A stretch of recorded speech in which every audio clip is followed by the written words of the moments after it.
그러면 제가 기도하고 우리 성경 공부 시작하도록 하겠습니다. 은혜와 사랑이 충만하신 하나님 감사합니다. 복된 목요일 저녁 또 각자 일상 속에서 바쁘고 분주하고 또 지치고 힘든 가운데 있지만 그럼에도 하나님의 말씀을 배우고자 하는 그 열정과 마음 가지고 이 자리에 모였습니다. 하나님, 지친 저희들의 마음 가운데 육신 가운데 힘을 주시옵시고 오늘 우리에게 주어진 시간 하나님께서 허락하신 귀한 말씀들 우리 마음 가운데 잘 또한 우리가 이해하고 또 박힐 수 있도록 잘 정리될 수 있도록 아버지는 지혜와 능력을 덧입혀 주시옵소서. 모든 시간 주님께 탁하오며 살아계신 예수님의 이름으로 기도합니다. 아멘. 좋습니다. 자, 우리 지난 시간 사실 지난 시간까지는 개관에 대한 의미이고 또 구조적인 분석에 대한 이야기를 좀 여러분하고 나눴었죠. 우리 이제 매번 시작할 때마다 전 시간에 대한 복습 그리고 우리 시대별 정리한 표 있죠. 네, 우리 구약 도표에 나와 있는 태초 시대부터 침묵 시대, 우리 구약의 총 13가지 시대, 12가지 시대 우리가 같이 함께 해보고 외워보고 스타트한다고 했습니다. 자, 한번 준비됐나요? 덜덜. 자, 태초 시대부터 최대한 외워보는 느낌으로 가보도록 할게요. 네, 그렇죠. 보고 계속하면 계속 봐야만 생각나기 때문에 이게 외워야 됩니다. 네, 외운다는 마음으로 외운다는 마음이 아니라 외우는 걸로 원칙으로 한번 가보도록 할게요. 자, 우리 태초 시대부터 한번 가봅니다. 시작. 태초 시대, 선민 시대, 출애굽 시대. 자, 그 족장 시대가 선민 시대와 같다 그랬죠. 네, 그래서 족장 시대라고 해도 상관없지만 우리가 교재에 나와 있는 대로 최대한 용어를 우리 쓰면 좋을 것 같아요. 다시 한번 태초 시대부터 시작. 태초 시대, 선민 시대, 출애굽 시대, 광야 시대, 정복 시대, 정착 시대, 통일 왕국 시대, 분열 왕국 시대, 유다 왕국 시대, 포로 시대, 포로 귀환 시대, 침묵 시대. 자, 우리 다시 한번. 그러니까 이렇게 생각하시면 돼요. 이게 사실은 이 시대가 지금은 조금 낯설 수 있는데 스토리로 이어가면 됩니다. 그렇네요. 태초, 하나님 만드신 이야기들, 원역사, 창세기 11장까지. 그 다음에 이제 선민시대에는 이제 족장들의 출현이죠. 아이야요. 아브라함, 야곱, 이삭, 야곱, 요셉. 그죠? 이 네 명의 족장. 그 다음에 요셉을 끝으로 이제 가나안 땅에서 이집트로 옮겨지잖아요. 그죠? 우리 구조 분석할 때 잠깐 이야기 나눴었죠. 이집트로 나뉘어지면서 출애굽 시대가 열리는 거죠. 이집트 노예로 있다 이제 모세라는 인물을 통해서 리더를 통해서 애굽을 탈출하죠. 이집트 탈출하잖아요. 그러면서 펼쳐지는 게 광야 시대인 거죠. 그 광야 시대의 38년 6개월 끝에 모압 평지에 도달하여 이제 가나안 땅을 바라보면서 가나안 무슨 시대가 열립니까? 정복 시대가 열리는 거죠. 이제 여호수아가 시작되는 거예요. 가나안 정복을 이루어 갑니다. 그리고 나서 이제 그 가나안 땅에 비로소 정착하게 되는 거죠. 그래서 이 정착 시대의 또 다른 말이 사사시대예요. 왜냐면 이 정착되었다라고 하는 그러니까 이제 정복 시대 다음에 정착은 뭐냐? 사사들이 출현합니다. 그때. 근데 이 사사 시대가 우리가 알고 있겠지만은 자기 소견에 옳은 대로 행동했던 시대. 그러니까는 지 멋대로 행동했던 시대. 사실은 정복 시대, 이 정착 시대 전에 정복 시대부터 하나님의 말씀을 이행했어야 돼. 어떤 말씀이냐? 진멸. 완전히 멸하라 라고 했는데 남겨둬. 그 남겨둬서 나중에 큰 어려움을 겪게 만들었던 부족이 가나안 부족 중에 하나가 누구냐면 블레셋입니다. 그죠? 네. 그러니까 이제 이러한 어떤 불행의 불씨가 되는 어떤 시작이 이제 정복 시대에 완벽하게 진멸이 이루지 못함으로써 생기는 정착 시대, 사사 시대가 돌연 찾아오면서 어려움을 이제 겪게 된다는 거죠. 그러니까 사사들이 총 몇 명이에요? 11명? 어? 둘. 하나? 셋? 넷? 여섯? 일곱? 12명. 사사들이 출연을 합니다. 그러니까 그 12명의 사사들이 출연했다는 건 뭐냐면은 하나님이 계속적으로 이스라엘한테 경고하는 거예요. 이 사사 시대에 아주 독특한 프레임이 있습니다. 뭐냐면 하나님이 축복을 줘요. 평안을 찾죠. 평안을 얻어요. 평안 속에서 항상 등 따시고 배 따시면 항상 사람들은 하나님의 나라. 딴 생각을 합니다. 그러면서 이제 구약에서도 마찬가지고 신약에서 오늘날 우리도 마찬가지지만 하나님이 가장 경멸하고 가장 극명하게 싫어하는 죄가 있어요. 그게 뭘까? 불순종. 또 다른 신을 그렇죠. 우상 숭배입니다. 그러니까 이 구약 시대 때 가만히 보면 뭐가 극심하냐? 우상 숭배가 극심해. 기억나나요? 우상 숭배를 할 때 세 가지 조건이 갖춰져야 된다 그랬어. 형상, 그지? 신상. 그렇죠. 신전, 신전. 사제들. 그렇지. 제사장. 그렇지. 상원이 컨디션 좋아. 그러니까 단순히 우상 숭배 그러면 자기 혼자 자기 집에서 가만히 조용히 그냥 하나 신상 만들어 놓고 하는 게 아니라 길바닥 때 엄청나게 뭐 진짜 동네 슈퍼 생기듯이 난잡하게 막 신전들이 곳곳에 세워지고 막 이런 신 저런 신 막 잡다한 신들을 예배하는 그 숭배하는 제사 지내는 것들이 막 팽배해지는 거예요. 그러니까 나라가 나라 꼴이 되는 게 아니라 엄청나게 이게 불순하고 아주 타락한 문화입니다. 그래서 신약 시대 때 그 지옥에 대한 그 묘사가 나올 때 우리가 흔히 이제 지옥하면 불구덩이, 뭐 구더기. 근데 그런 생각 안 해봤어요?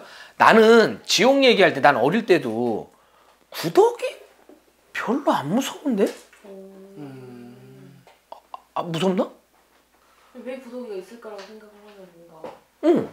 그럼 아니 구더기가 뭐 아니 구더기가 아니 뭐 예를 들면 거기에 막 진짜 막 우락부락한 악마가 있어서 뭔가 우리 그 많이 묘사되는 것처럼 팔이 잘려서 아파 죽겠는데 죽진 않아. 배 찔렸는데 죽진 않아. 뭐 예를 들면 이런 거라든지 차라리 그래도 자극적이고 강렬하잖아.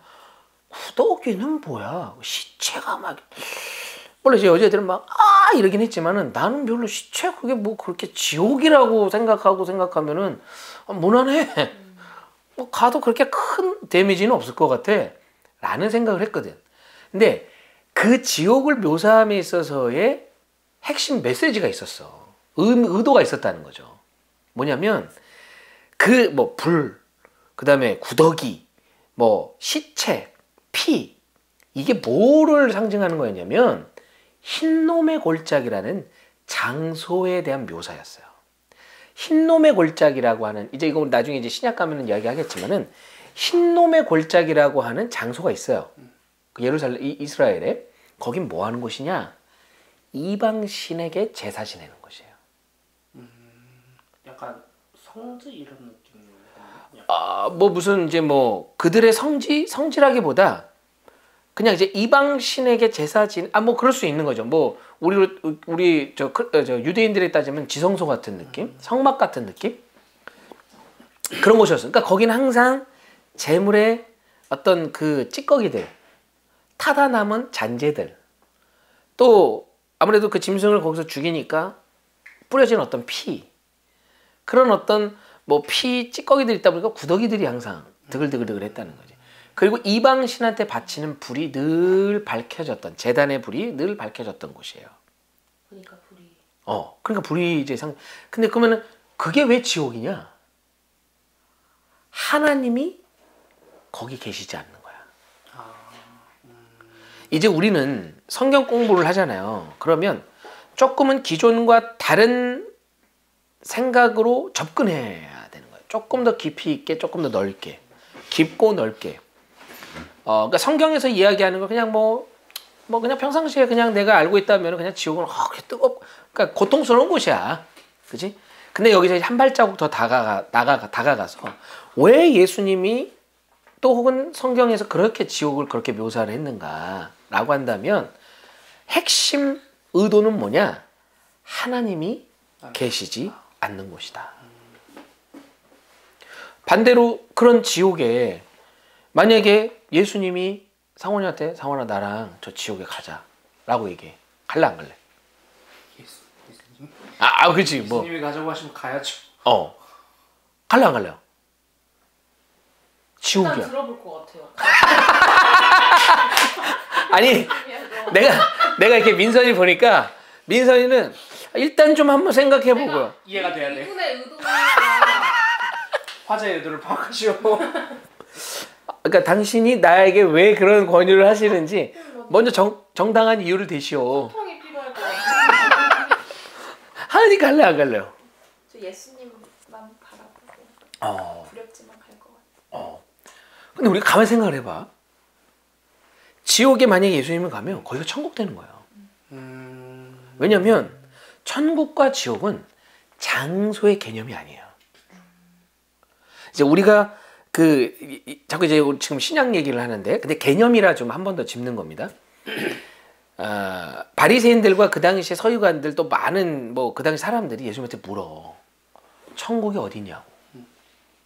그러니까 우리가 생각할 때 저 구름 너머에 있다. 아니면 저 달 너머에 있다. 근데 이제 지금 과학이 발달해서 달 너머에는 아무것도 없지. 수금지와 목도 천해가 있잖아. 그지? 그렇게 은하계, 태양계가 있고, 그런 태양계는 모이는 은하계가 있고, 초초은하단이 있고, 우리가 그런 걸로 알잖아요. 천국은 도대체 어디 있냐는 거야. 닐 암스트롱이 처음에 그러니까 달로 갔을 때 뭐라 그러냐. 닐 암스트롱이 아니라 소련의 어떤 우주 비행사였나? 하여튼 그가 처음 우주를 나갔어. 묻는 거야. 이렇게 저 우주 본부에서, 지구 본부에서, 자, 어떻습니까? 하나님은 여기에 안 계십니다. 이런 얘기를 해. 그러니까 보통 이제 일반 사람들은 저 하늘 너머에는 있을 거라고 생각을 한 거지. 근데 닐 암스트롱인가는 뭐라 그러냐? 하나님이 지으신 우주가 너무 아름답다고 얘기를 하거든. 그러니까 천국은 도대체 어디 있냐는 거야. 근데 이런 질문을 예수님한테도 한다고. 예수님 뭐라 그러냐? 천국은 여기 있다, 저기 있다 하는 것이 아니오, 너희 안에 있다 그래. 그럼 이 말은 뭐냐? 장소의 개념이 아니라는 거야. 이게 우리 인간의 한계를 뛰어넘는 얘기야. 왜? 장소가 아니야? 그럼 뭐야? 왜 이렇게 우리가 생각하냐? 우리는 3차원의 공간 속에 사는 존재라 그래. 공간 속에 우리는 사는 존재야. 그렇죠. 공간의 개념이 항상 있습니다. 개념에 대한 게 있는 거야. 뭐든지 공간으로 이해하는 거야. 그런데 천국은 공간을 넘어선, 그러니까 차원을 넘어선 곳이기도 하고 어떠한 무엇인가이기도 해. 그래서 하나님은 그러니까 이게 우리 식으로, 그러니까 예를 들면 내가 그때 뭔가 3D를 2D로 설명. 그렇지. 내가 그 얘기하려고 그랬어. 3D, 그러니까 공간 안에 있는 사람이, 그러니까 3차원에 있는 사람이 2차원에 있는 사람한테 설명을 하려고 하면 뭔가를 들어줘야 돼. 그리고 3차원에 있는 사람이 1차원에 있는 사람한테 설명을 하려면 점으로 설명을 했는데 이걸 어떻게 점으로 푸냐는 거야. 점에 있는 사람이 3차원을 이해할 수 있을까? 어렵겠지. 근데 천국이라고 하는 개념이 하나님이라고 하는 존재가, 신이라고 하는 절대자가 그렇게 단순히 우리 머리로 이해된다?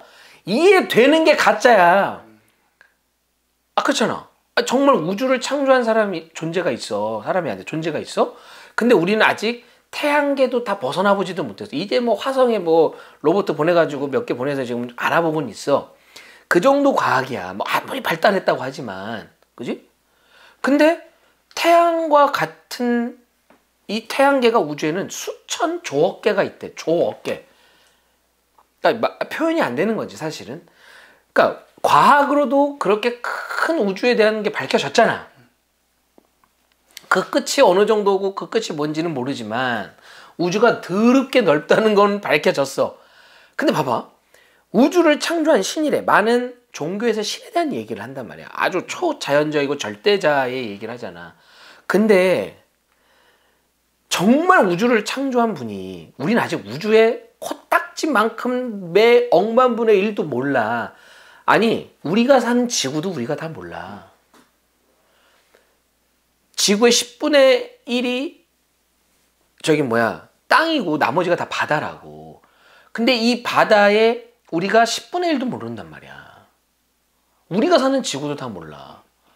근데 우주를 창조한 신이 있대. 그게 하나님이 아니라고 쳐. 뭔가가 있대. 근데 우리 머리로 이해가 돼? 그게 무슨 신이야? 안 그래? 내가 내 머리로 다 이해되고 내가 다 믿을 거고 다 알 것 같아? 그건 신이 아니라 인간이지. 그래서 이단들의 한계가 여기서 나오는 거예요. 아주 큰 맹점 중에 하나지. 너무 큰 걸 놓치는 거야. 그러니까 쉽게 생각하면 뭔가 하지만 가만히 생각하면 너무 허점이 많은 거지. 이제 이런 개념에서 천국이라고 하는 것, 지옥이라고 하는 거는 공간의 개념을 넘어서는 것이다. 하나님이 없는 것, 하나님의 부재가 지옥이고, 그렇다면 반대로 하나님의 존재는 천국이 되는 거죠. 만약에 내 안에 하나님이 함께, 그러면 내가 천국을 누리는 거야. 그리고 오늘날 이제 신약에 넘어가서 오늘날까지 이어지는 개념은 내가 교회라는 거죠. 네. 이제 이 큰 개념을 우리가 분명히 가져야 돼요. 그러니까 하나님은 처음 이 세상을 창조하신 게 뭘 창조하신 거냐? 하나님의 나라, 하나님의 천국을 창조하신 거예요. 그거의 상징적인 장소가 에덴 동산이었다는 거지. 그 에덴 동산으로부터 비롯된 그 개념이 구약에서 회당이 되는 거예요. 더 앞선 출애굽 시대 때는 성막이 되는 거고, 성막, 회당, 신약에 들어와서 그게 교회가 되는 겁니다. 그리고 이제 그런 교회 기초의 개념이 발생이 되고 오늘날 지금 우리의 교회의 개념이 이어져 오는 거죠. 이해돼요? 그러니까 건물의 교회, 유형 교회, 보여지는 교회, 무형 교회, 보이지 않는 교회, 그게 뭐냐? 나라는 거예요. 그러니까 이 개념, 그러니까 하나님은 이 세상을 하나님의 나라로 창조하신 거예요. 근데 그 하나님의 나라가 불순종이라는 걸로 깨지기 시작했어. 근데 하나님이 그걸 다시 회복하면서 이루어지는 그 역사 속에 등장하는 민족이 이스라엘인 거죠. 그거에 제일 먼저 선택된 존재가 아브라함인 거고. 그게 이제 우리가 다음 시간에 배울 선민시대 이야기예요. 오늘은 태초시대라고 해서 이제 이 모든 것들의 시작, 비기닝이라고 하는 그 의미의 내용들을 살펴보고자 합니다. 하나님의 나라를 회복해 가시는 그 하나님의 이야기, 첫 번째 태초시대입니다. 자, 여러분 교재 38페이지. 계속해서 지금 이런 도표들이 계속 등장할 거예요. 시대 훑어보기 나오죠. 네. 태초시대의 위치와 구조. 제가 나눠드렸던 이 구약도표의 성부시대와 인간시대로 나뉘잖아요. 크게 두 단락으로. 그죠? 그 중에 성부시대를 먼저 보는 거예요. 그 성부시대가 어떤 시대들이 있냐? 태초시대, 선민시대, 출애굽시대, 광야시대, 정복시대, 정착시대까지가 성부시대다. 그러면은 인간시대와 성부시대에 나누는 기준이 뭐냐? 뭐였어요? 왕국, 나라의 출현이 기준이 됐다는 거예요. 네. 그래서 인간시대로 넘어갈 때는 나라, 그러니까 즉 첫 번째 이스라엘의 왕 사울이 시작되는 왕정시대가 스타트되는 거죠.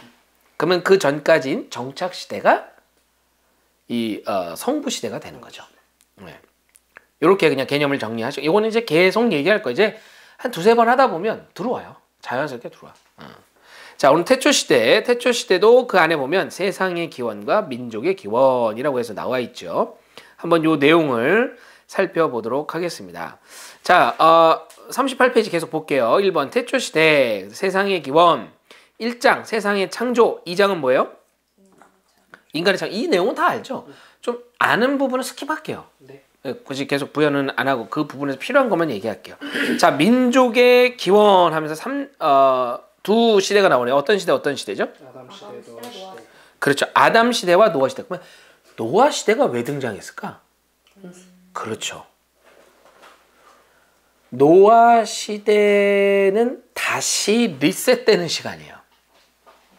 그래서 이 민족의 기원이라고 하는, 그러니까 이제 아담으로부터 민족이 발현이 되잖아요. 비로소 인류 최초의 스타트가 이루어지잖아요. 그렇게 해서 어느 한 지점까지 가고 다시 리셋되는 기점이 노아라는 얘기야. 이해가 되시죠?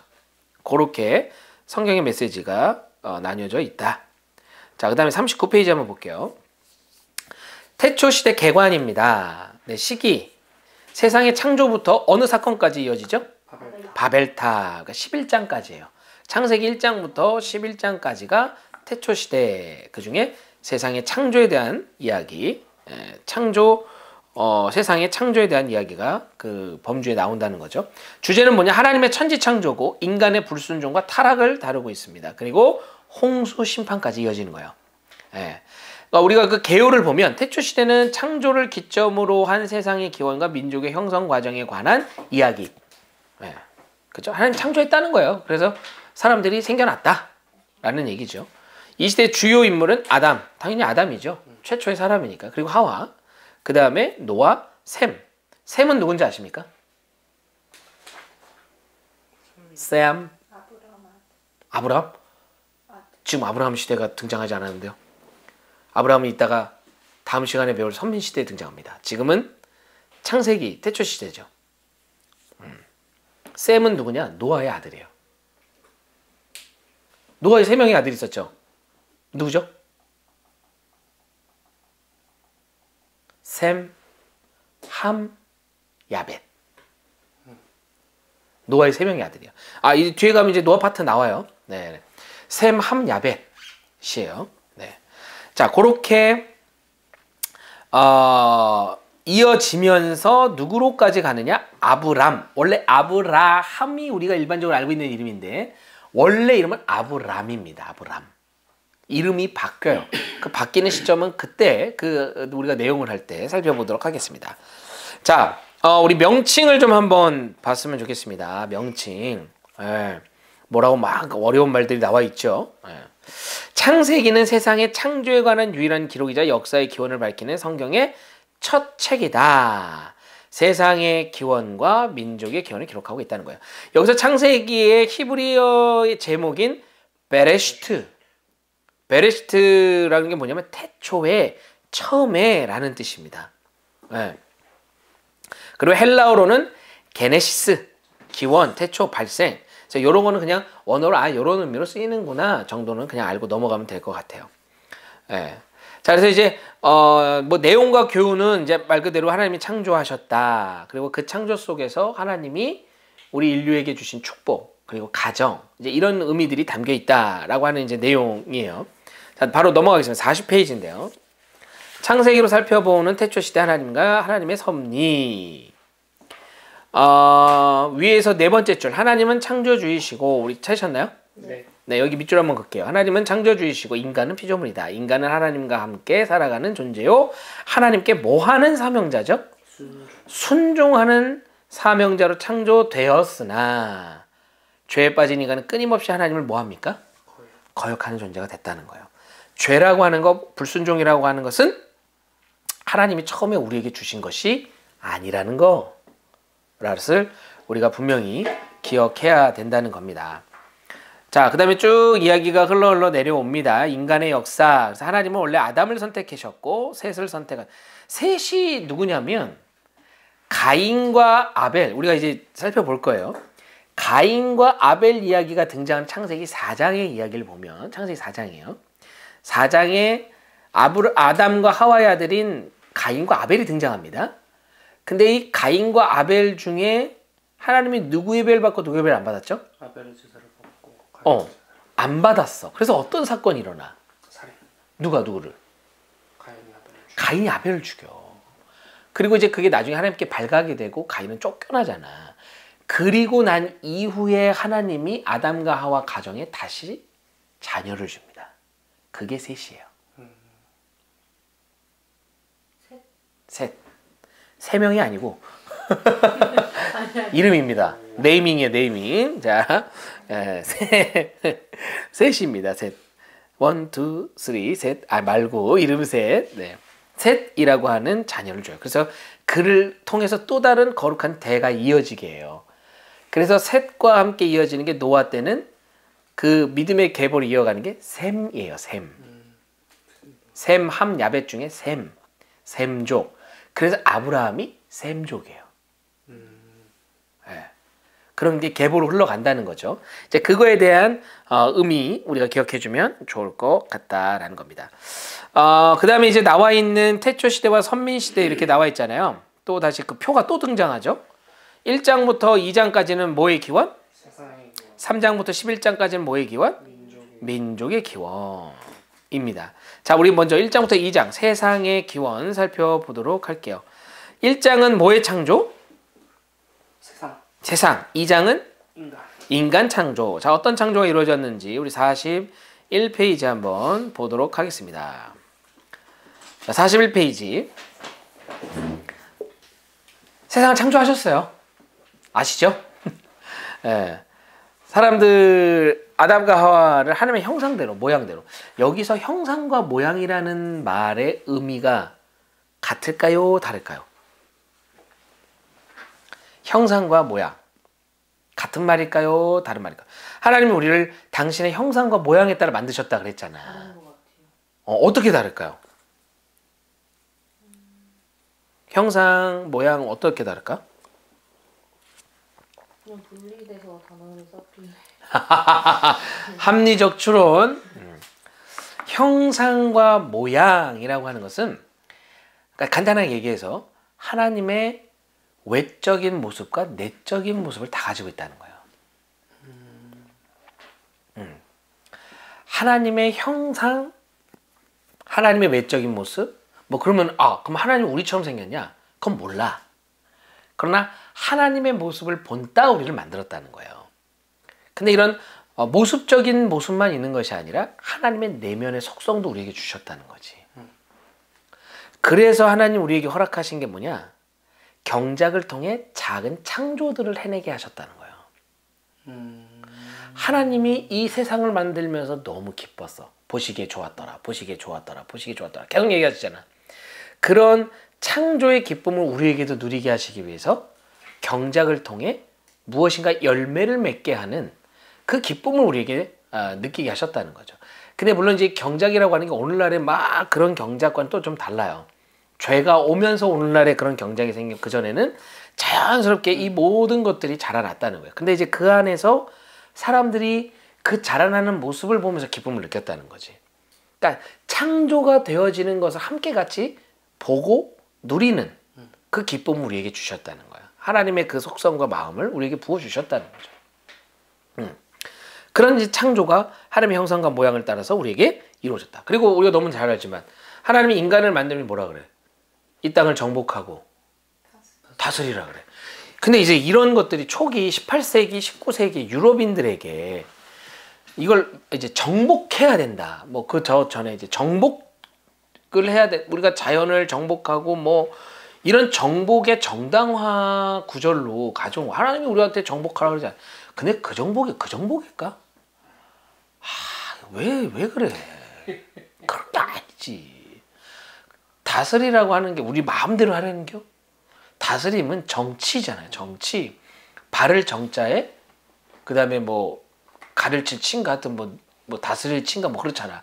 바르게 다스리는 거야. 책임감을 가지고 잘 갖고 가라는 얘기지. 그건 니네 마음대로 막 휘두르라는 얘기가 아니야. 뭐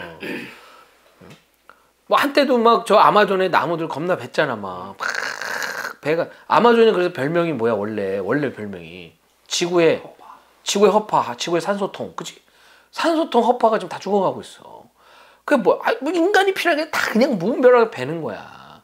그런 게 아니라고. 하나님 우리한테 주셨던 창세기 창조하실 때 우리한테 명령하셨던 그 다스림과 정복이라고 하는 거는 니네 마음대로 해라가 아니라는 거야. 잘 가꾸라라고 하는 것이다. 라는 그런 사명을 가지고 하나님이 우리를 만드셨다. 그리고 창세기 2장에 보면 남자뿐만 아니라 누굴 허락하셨어요? 여자를 만드셨어요. 근데 여자를 어떻게 만들었대? 아담의 갈비뼈로. 아담을 깊은 잠에 빠지게 하고 그의 갈빗대를 취하여 여자를 만들었다는 거예요. 누가 그러대? 여자는 남자 몸속에서 나왔으니 남자를 잘 받들고 봉양해라. 사원아, 어때요? 이런 얘기에 동의합니까? 지금 혹시 둘의 눈치를 보는 건 아닌가요? 하은이는 어떻게 생각합니까? 개떡 같은 소리예요? 저는 근데 사실 그 말에 순종해야겠다라는 생각이 굉장히 강한 신약에서도 그렇게 사도 바울이 딱 남자와 여자의 물론 역할. 그때 시대적인 배경이 있었겠지만 저는 그런 게 가정을 이루는 약간 모습이라 생각합니다. 이제 돕는데 내 말에 복종해. 너희들은 나에게서 나온 거야. 여자는 남자한테서 나온 거야. 똑바로 해라고 하는. 권위주의적인 거 말고. 제대로 예수님이 머리 오케이. 오케이. 그렇죠. 이제 이건 이제 옳은 사고 방식이 맞아요. 그러니까 또 누구는 그러더라고. 그렇게 얘기하니까 어떤 이제 여자 측에서 그래요. 하나님이 가장 귀하고 존귀한 건 제일 나중에 만들었다. 여자를 제일 나중에 만든 거 아니냐. 남자보다 더 우월한 거 아니냐. 라고 감론을 박하는데 이제 이런 얘기를 이렇게 가볍게 던지려고 하는데 하은이가 너무 깊이 있게 돕는 배필로서 저는 그게 마땅하다고 생각해요. 그러니까 내가 머릿속에 이게 아닌데 그래 맞아요. 아무튼 그냥 쓸데없는 얘기였습니다. 제 얘기는 하은이의 얘기가 맞아요. 네, 돕는 맞아요. 그러니까 돕는 배필로 주신 거야. 그거는 하은이가 얘기한 것처럼 신약에 가정을 이룸에 있어서 각자의 역할과 또 어떻게 서로가 서로를 생각해야 되는지에 대해서 하나님 얘기하시잖아요. 우리가 항상 가정주일 5월달 가정주일 때 항상 나오는 본문 중에 하나가 이제 그런 내용이잖아요. 남편들이요. 아내들이요. 남편을 가정의 머리로 막 잘 순종하고 이렇게 잘 따르라 뭐 이런 얘기 하잖아. 여기까지 들으면 남자들이 좀 여보 좀 그렇게 하라고. 내가 이어서 나오는 게 남편들이요. 아내를 대할 때 그리스도께서 교회를 대하듯 하라. 예수님이 교회한테 어떻게 목숨을 바쳤거든. 목숨 바쳐 잘. 그러니까 서로가 각자의 역할 속에서 하나님이 짝져 주신 가정 안에 잘 그 역할을 감당 하나가 되라. 이제 이런 얘기잖아. 그지? 이제 하나님께서 그 마음으로 그 의도로 우리를 만드셨다라는 얘기가 이제 창세기 2장에 사람 창조로 나와 있습니다. 자, 이제 세상에 창조된 날. 이거 우리 주일학교 때 순서 외우는 거 많이 하지 않아요? 맞아요. 그랬던 것 같아요. 어떻게 외웁니까? 가까웠어요. 이거 쉽게 외우는 법 알려줄까요? 네. 앞에 세 개만 외우면 돼요. 빛, 하늘, 땅? 응. 빛과 어둠을 나누셨죠? 그 다음에 하나님이 뭘 만드셨어요? 위의 하늘과 아래, 땅. 땅. 그러니까 윗물과 아랫물을 나누셨잖아요. 궁창. 그게 사이가 그 하늘이잖아. 하늘. 그 하늘을 만드셨죠. 하늘과 땅을 만드셨어. 그 다음에 뭐 만드셨어? 땅에다 풀채소. 바다의 물고기와 하늘의 새. 그리고 땅의 채소와 해달별. 이런 걸 만드셨잖아요. 그죠? 쭉쭉쭉쭉쭉 그렇게 만드셨잖아요. 자, 보세요. 첫째 날은 빛과 어둠을 나누셨어요. 이렇게 연결시키면 돼요. 요거 기억하시면 돼요. 요거. 자, 첫째 날 빛과 어둠을 만드셨어요. 둘째 날 뭘 만드셨어요? 하늘과 궁창. 하늘과 궁창을 만드셨어요. 하늘과 땅을 만드셨어요. 그러니까 나눴다는 거예요. 네. 그다음 세 번째는 뭐 만드셨어요? 땅이랑 뭐였지? 땅. 풀채소. 그렇죠. 땅과 거기에 나는 채소와 풀들을 만드셨어요. 자, 연결을 이렇게 시키면 돼요. 띵. 요게 넷째 날이야. 이 다섯째 날이야. 여섯째 날이야. 요게 첫째, 둘째, 셋째 날이야. 요렇게 연결시키면 엄지는 아까 무슨 째 날이라고 그랬어요? 첫째 날이라고 했죠. 그럼 첫째 날은 몇째 날하고 연결돼 있어요? 넷째 날하고 연결돼 있어. 무슨 소리냐? 빛과 어둠을 나눴어. 그러면 넷째 날에 뭐 만들었나? 그 빛과 어둠으로 해와 달, 별을 만드셨다는 거예요. 둘째 날에는 뭐 만드셨어요, 하나님이? 하늘 공창을 만드셨죠. 그러면 우리가 하늘에 있는 존재들이 누구야? 새. 바다는 누구야? 물고기. 그러면 몇째 날 그걸 만드셨을까? 둘째 날하고 연결되어 있는 다섯째 날 만든 거예요. 셋째 날은 뭐 만드셨어요? 땅풀채소. 땅풀채소. 땅에 있는 존재들이 누구야? 사람. 사람 몇째 날 만드셨어요? 여섯째 날. 그래서 첫째 날은 넷째 날과 둘째 날은 다섯째 날과 셋째 날은 여섯째 날과 연결이 되는 거예요. 뭐 이걸 이제 뭐 외워도 뭐 상관없겠죠. 여러분 또 이제 교육부서 사역을 하니까 아무래도 애들이 물어볼 수도 있는 거고. 모르면은 목사님한테 가서 물어봐. 뭐 이렇게 하면 되긴 하지만 이 첫째 날부터 여섯째 날까지 만드시고 마지막 일곱째 날에는 쉬셨대. 근데 여러분 보세요. 한 가지 질문. 첫째 날이 과연 얼마나 걸릴까? 얼마나 걸리는 시간일까? 첫째 날이. 24시간? 볼수 없지 않을까요? 사실 근데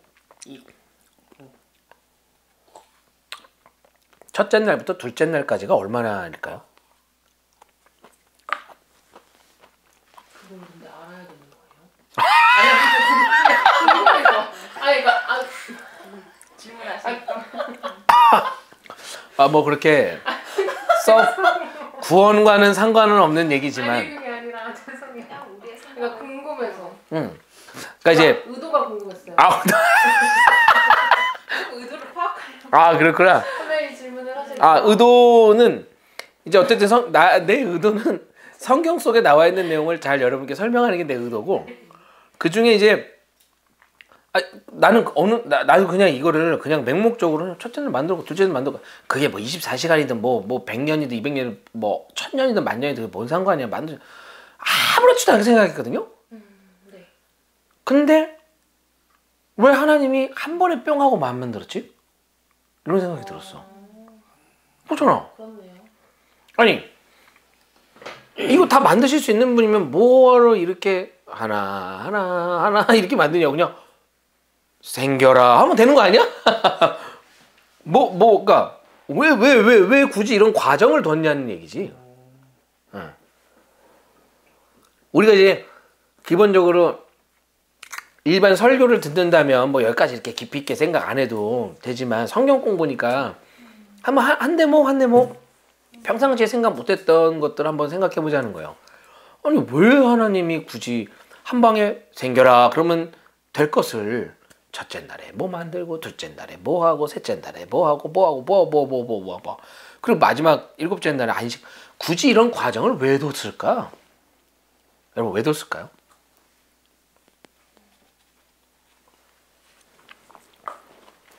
인간이 하나님의 형상대로 만들어졌다라는 거를 성경에 알리기, 기록하기 위해. 인간의 창조된 것을 밝히기 위해 앞에 이런 것들을 쫙 보면서 인간을 내가 이렇게 형상과 모양을 만들었다. 이렇게. 네, 그런 오, 상당히 좋아요. 좋은 의견입니다. 뭐 내가 정답을 알아서 하는 얘기가 아니고 왜냐면 이거는 누가 뭐 각자 입장은 있겠지. 뭐 신학자들도 각자 입장이 있을 거고, 뭐 여러 가지 분석하는 사람들도 다 있겠다마는, 그러니까 왜일까? 가장 정확한 거는 나중에 천국 가서 하나님한테 물어봐야 정확하게 알겠지. 그 전까지는 이제 우리가 그냥 연구하는 거예요. 한번 생각해, 뭐 각자 추론에 대해서, 각자 생각하고 있는 것에 대해서 한번 얘기해 보는 건데, 분명한 건 뭐냐면, 이걸 우리가 이제 기록한 사람이 이제 모세라고 우리가 이야기를 하죠. 모세 5경 중에 하나가 창출 내민 신이에요.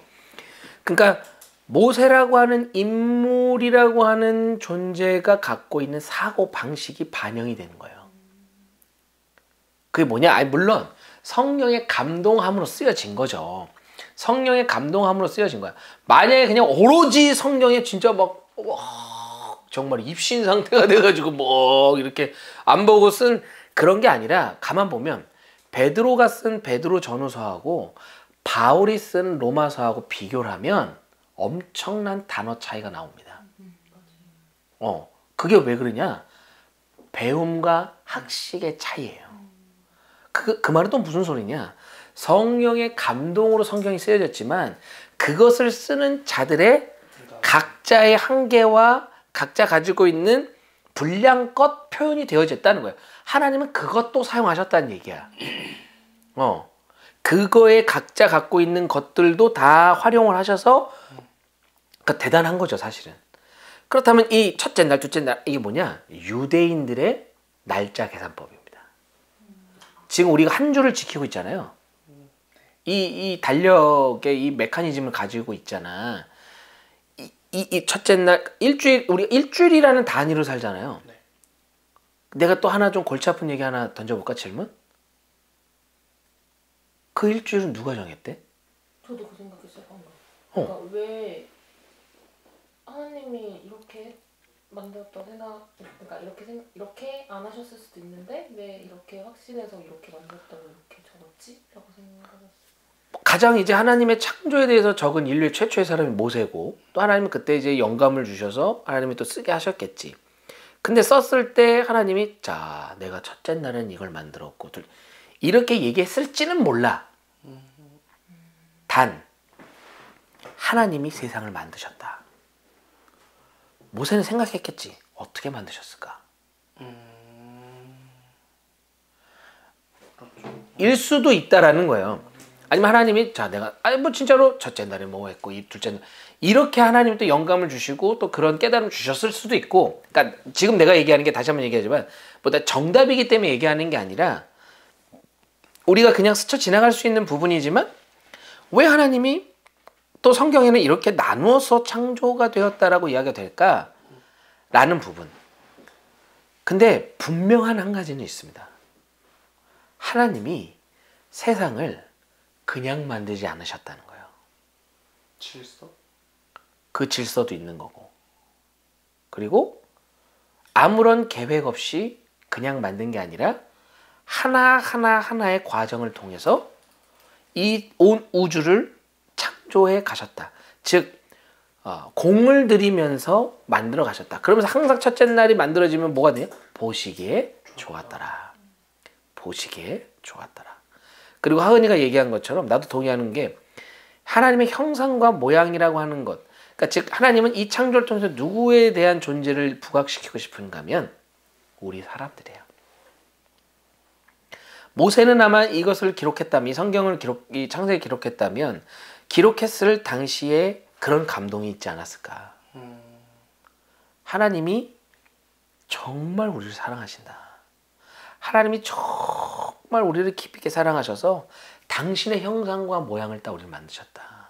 우리는 그냥 존재가 아니라 하나님 자체이다. 라고까지도 생각해 봤었다라는 거죠. 그런 모세의 마음과 감동에 의해서 쓰여진 구절이 아닐까라는 거예요. 근데 사실은 하나님이 첫째 날, 둘째 날, 셋째 날부터 일곱째 날까지 해서 만드셨든 아니면 뭐 어떤 방법이든 구원받는데 전혀 그게 몰라도 지장 없어요. 단지 우리가 여기서 얻고자 하는 키포인트는 뭐냐? 하나님이 우리를 그냥 만드시지 않았다는 거예요. 당신의 계획과 당신의 사랑과 당신의 열정과 하나님 열정이 있으신지 모르겠지만 하나님의 그 심혈을 기울이는 우리가 여기 창조에서도 나오잖아. 다른 것들은 말씀으로 다 만드셨어요. 말씀으로. 근데 사람은 어떻게 만드셨어요? 흙으로 빚었다는 표현이 나옵니다. 그건 뭐냐면 직접 하나님이 손으로 만드셨다는 거예요. 거기에는 정성과 사랑이 담겨 있다는 거예요. 그리고 그 존재 마지막 만든 그 사람 빚어서 만든 존재를 어떻게 살게 하셨나? 가만 봐봐. 사람을 제외한 나머지 모든 것들은 그냥 말씀하셨을 때 살아나요. 살아간다고. 근데 사람은 특별히 어떻게 해서 살게 하셨어요? 그 코에 생기를 불었대요. 그 생기가 뭐냐? 생기가 생령. 이 생령이 뭐냐? 홀리 스피릿이에요. 성령이에요. 그래서 삼위일체 하나님이 창조 때부터 함께 하셨다라는 근거가 나오는 거예요. 그러니까 우리를 어떤 존재는 하나님의 영으로, 그래서 하나님의 형상과 모양이 우리 가운데 있다는 거지. 어마어마한 존재로 만든 거예요, 사실. 그 가치와 그 깊이를 얘기하는 게 이 창조 파트다. 그러니까 단순히 첫째 날 뭐하고 자 외워봅시다. 첫째 날 뭐. 이게 아니라 이 깊은 의미가 담겨있는, 영적인 의미가 담겨있는 거예요. 우리는 뭐 첫째 날 뭐하고 둘째 날 뭐하고 이거 외우는 것보다 왜 하나님이 이걸 이렇게 만드셨을까에 더 초점을 맞추면 좋겠다. 그게 조금 더 깊이 있는 묵상이 될 수 있지 않을까라는 것이죠. 그렇게 하나님이 창조하셨어요.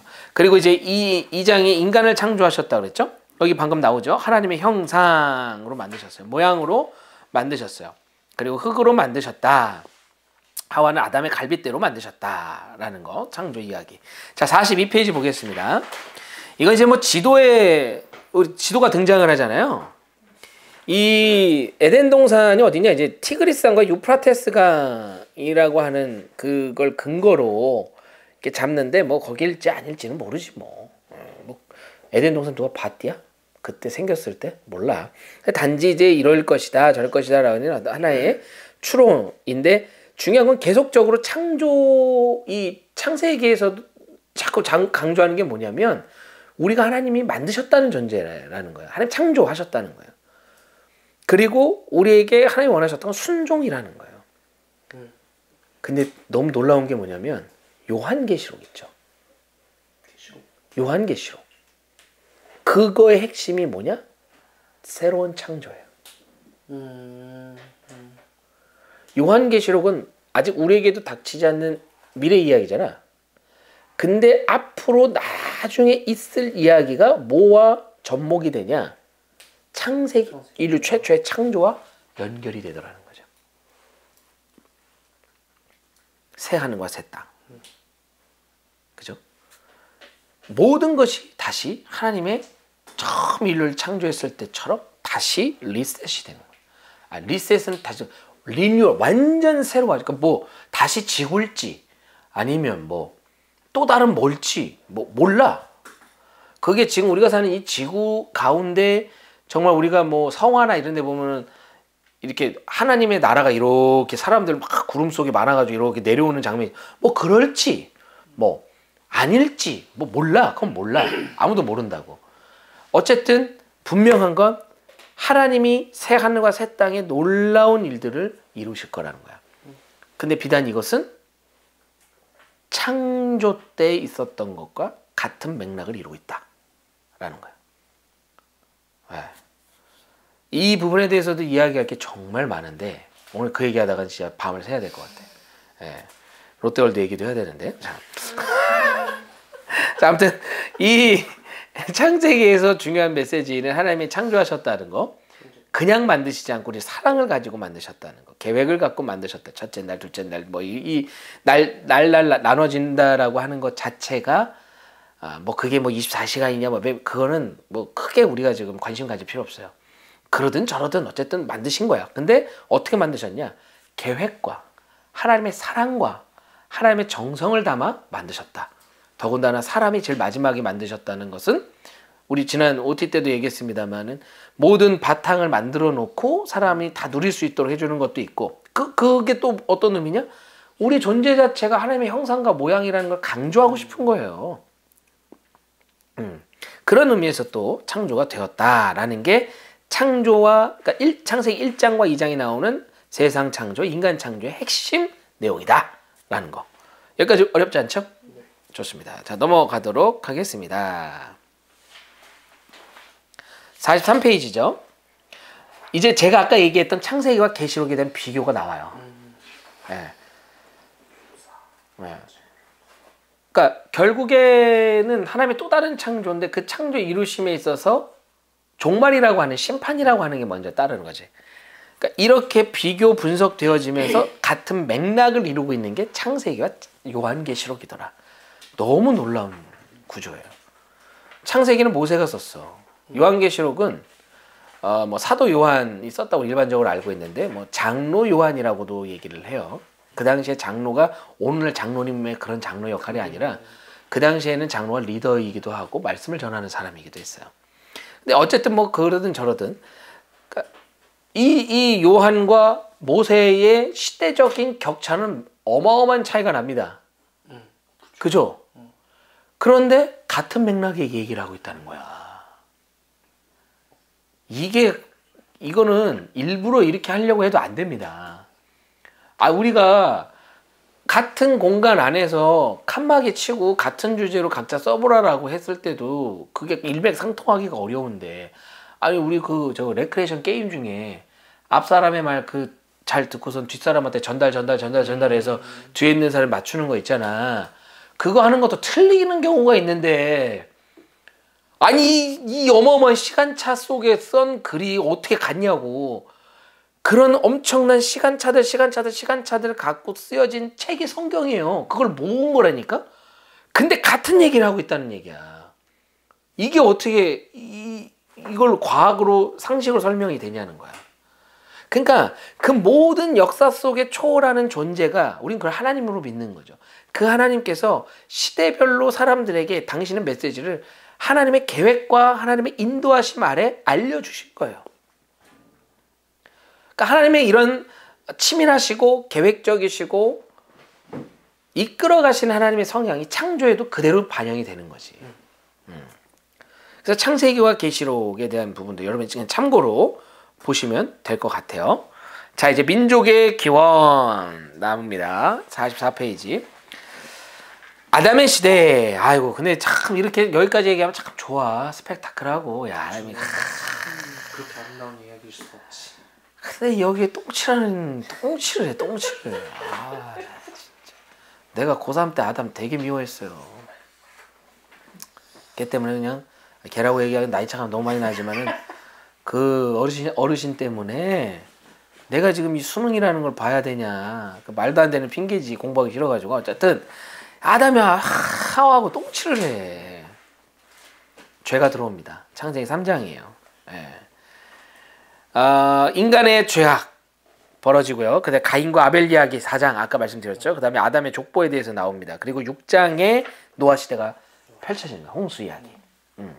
그리고 노아의 후손들이 9장에서 10장까지 나오고 11장에 바벨탑이 등장합니다.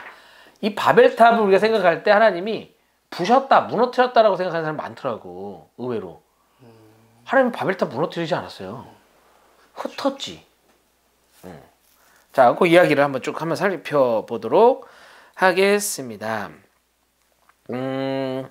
자, 45페이지 한번 볼게요. 45페이지에 이제 인간 죄악에 대한 이야기가 나와요. 그 표 보시면 표 보이죠? 1번 인간의 죄악 3장하고 표 있잖아요. 네. 자, 죄로 인한 타락의 과정과 결과 첫 번째 누가 등장을 해요? 뱀. 그치. 하여튼 이 뱀 새끼 같은 모든 게 시작이었어. 뱀이 누구한테 접근해요? 하와한테 가죠. 뭐 이제 이 부분을 놓고도 이렇게 해석을 하더라고. 왜 하와한테 갔을까? 아담이 아니라? 응. 아담이 그때 뭐 어디 딴 데 가서 놀고 있었나? 왜 하와한테 갔을까요?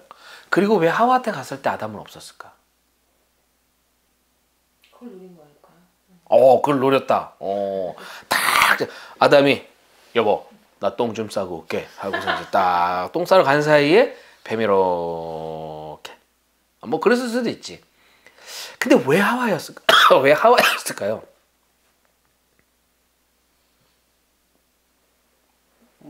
뭔가 아담은 처음에 딱 창조되고 하나님과 뭐 하와도 직접적으로 대면을 했겠지만 사실 대면 이렇게 한 사이였고 그 가운데서 이제 아담의 갈비뼈를 취해서 하와가 나왔잖아요. 그래서 이제 아담이 말하기를 내 뼈 중에 뼈요 살 중에 살이라 하면서 이렇게 했는데 약간 뭐랄까 그런 의미이지 않을까요? 좀 개인적으로 생각하는 건 그런 거 조금 더 뭐 하나님 지으셨기 때문에 완전하지만 사실 하와가 좀 들떨어져서 들떨어졌다기보다 잘해야 돼 지금. 살아서 나가려면 잘해야 돼. 2대 1이야. 살아서 나가긴 그런 것 같은데. 2대 1이야. 난 심판 볼 거야. 난 아무 얘기도 안 했어. 아니면 그런 거 아닐까요? 그런 거 나오잖아요. 이제 뭐지? 여자의 후손과 원수가 되게 할 거다. 그거 좀 연관이 여자의 후손과 모르겠어. 이제 내가 아는 바로는 이제 그 구절과의 연관성보다 이제 이런 거라고도 해석을 하더라고. 뭐냐면 하나님이 2장 17절에 창세기 2장 17절에 이걸 먹는 날에 정녕 너희가 죽을 거야 라고 하는 이 얘기를 아담한테 했다는 거야. 그거 찾고 싶었었는데 혹시나 그랬나 싶어가지고. 그게 무슨 소리냐? 하와가 직접적으로 하나님께 들은 것이 아니라 아담에게 간접적으로 들었다는 거지. 그러니까 내용 정보는 알아. 그러니까 하와가 뭐라고 얘기하냐? 3장 6절 말씀에 뱀이 야 이거 먹날에 너 선악과 먹으면 뭐 어떻게 된다디? 이런 식으로 떠봤어. 그러니까 하와가 뭐라 그래? 이거를 먹으면 죽을까 하노라. 사실은 2장 17절에 보면 정령 죽는다고 나와. 근데 죽을까? 그러니까 이게 뭐냐? 야, 내가 내 남편한테 듣긴 했거든. 근데 죽는다고는 하는데 야, 나 잘 모르겠네. 그걸 파고드는 거지. 그렇게도 해석을 하는 신학자들이 있는 거야. 뭐 우리가 뭐 그런 부분들 어떤 인과관계를 살펴보면은 뭐 충분히 뭐 납득될 수도 있는 부분이 아닐까라는 생각을 해요. 뭐 그것 말고도 다른 어떤 얘기가 있을지 모르겠지만, 그러니까 직접으로 들은 것이 아니기에 간접으로 들어서 조금 더 어떤 그 마음속에 확신과 분명함이 좀 덜하지 않았냐? 뱀은 이제 그런 연약함을 보고 접근을 했다.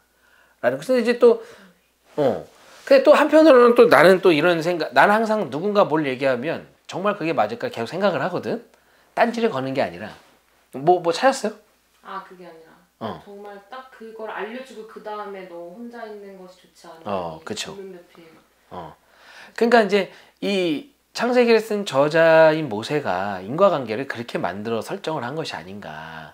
그러니까 뭐 설정을 했다는 게 없는 얘기를 만들었다는 것이 아니라 인간의 타락의 과정 속에, 그러니까 여기서도 또 모세가 이 창세기의 이 이야기를 통해서 전달하고자 하는 메시지가 뭘까? 사단은 항상 우리의 연약함을 파고든다는 거야. 직접적인 하나님의 말씀이 내 마음속에 담겨져 있지 않으면 언제든지 그 마음을 후벼 파고들어 우리 넘어질 수 있다는 거지. 우리 인간이 그렇게 무너졌다는 얘기를 하고 싶은, 또 하나님의 그런 감동함을 받는 것이 아닐까라는 거죠. 그러니까 하와의 말 속에 진짜 그 하나님이 명령을 하시고 그 이후에 하와를 만들었어. 그래서 하와가 그걸 못 들었다. 근데 하나님이 아담과 하와한테 늘 찾아왔거든. 그러면은 찾아왔을 때 하와한테도 얘기하시지 않았을까? 뭐 그런 스토리를 구성한다면, 야 하와야, 내가 사실은 있잖아, 너 나오기 전에, 너 만들기 전에 아담한테 한 얘기가 있다. 너 저 동산 중앙에 있는 나무 있지? 저 먹으면 안 돼. 알았지? 너 먹으면 큰일 나. 너 죽는다잉. 죽음이 뭐예요? 하여튼 그런 게 있어. 하여튼 엄청 안 좋은 거, 아프고 힘든 거야. 하지 마. 그러면 우리는 영원히 우리 헤어져야 돼. 이 얘기도 하셨을 수도 있지. 근데 어떤 인간관계를 가지고자 했을까? 하와의 믿음이, 이렇게도 보는 거야. 또 다르게. 하와가 하나님의 말씀에 대한 믿음이 조금 더 약했을 수도 있지 않았을까. 그냥 먼저 만들고 나중 만들고, 먼저 얘기하고 나중 얘기하고가 아니라 그냥 그 마음 자체에서 그럼 그걸 어떻게 하냐? 그 대화 속에 나오잖아. 죽을까 하노라. 언제 죽을까 하노라 그랬어. 언제. 반드시 죽는다니까. 죽어도 그냥 반드시. 곧 죽어. 막 완전 죽을 거야. 반드시 내가 죽일 거야. 안 돼. 끝이야. 안 돼. 강조했을 거 아니야. 그러니까 이게 뭐냐면 하와의 마음속에, 근데 사실은 그게 먼저 하와한테 찾아갔든 아담한테 찾아갔든 나는 어떤 생각? 아담도 마찬가지였다고 생각해. 왜 그렇게 생각하냐? 만약에 아담이 올곧게 어디 내가 말이야 당신 만들기 전에 하나님 앞에 내가 분명히 들었어. 예를 들면 그거였다면 분명히 들었어. 다 죽는데 안 돼. 어디 그 뱀새끼 어디 있어? 확 모가지를 따블란까. 이렇게 완강하게 나왔어야지. 근데 뭐래? 그러게.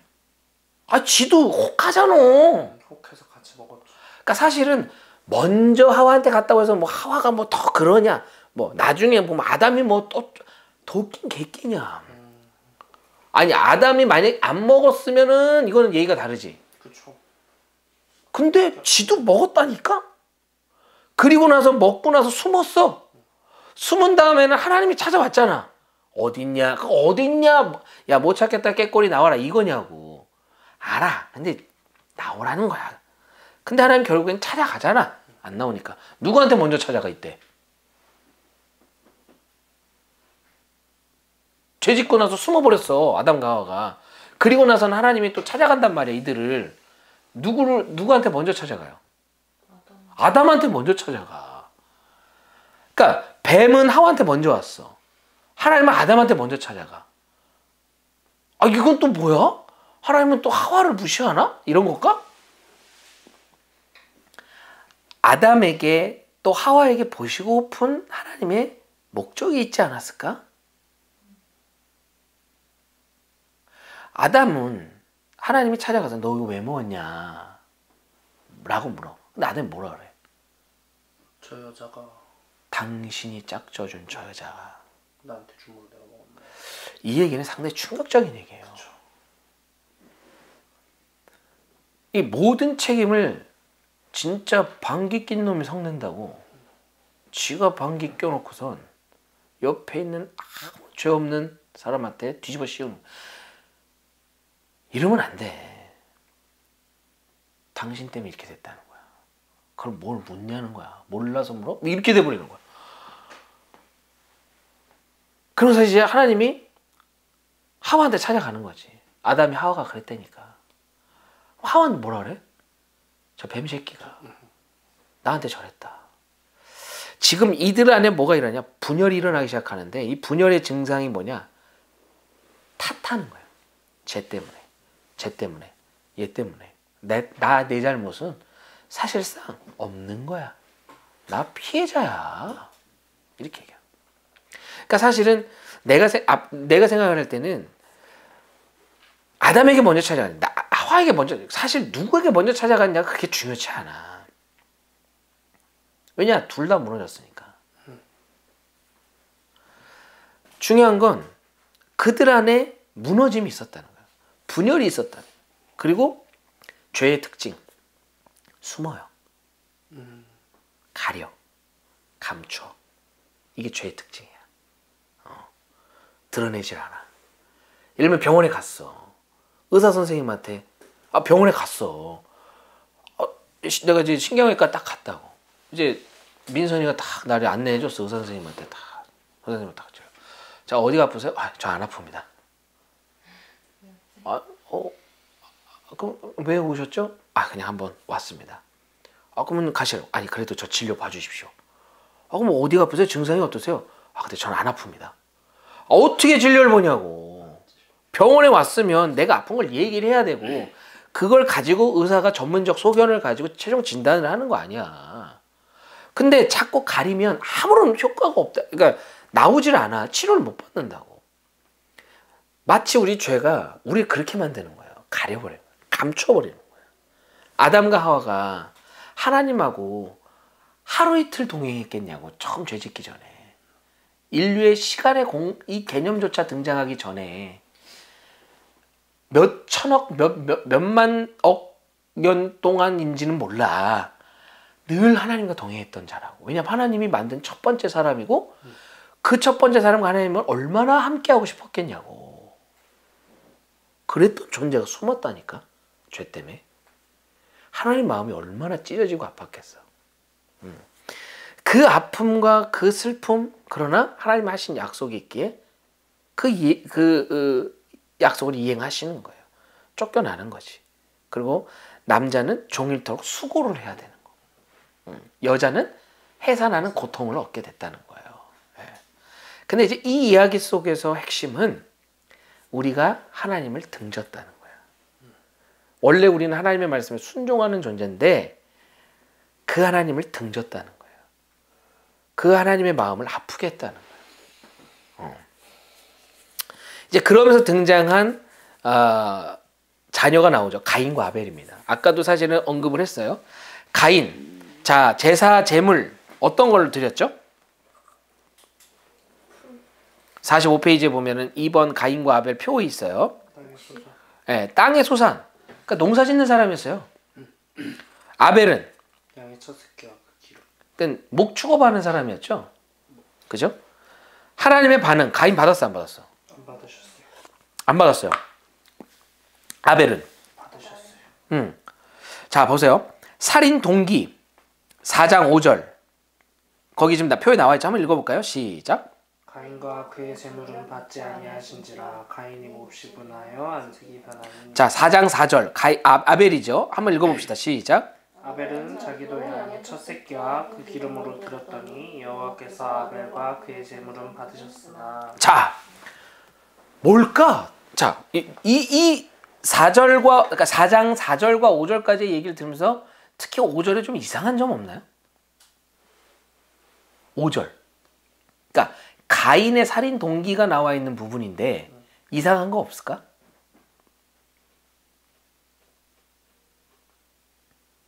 받지 않은 거야? 5절에 뭔가 좀 이상한 부분이 나와요.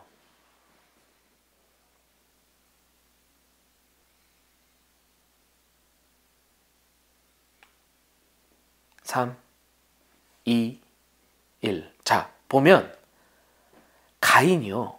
몹시 분하여 안색이 변했대. 숨었으니까 안색이 변했어. 쥐가 왜 분하지? 그러니까 모르니까. 뭘?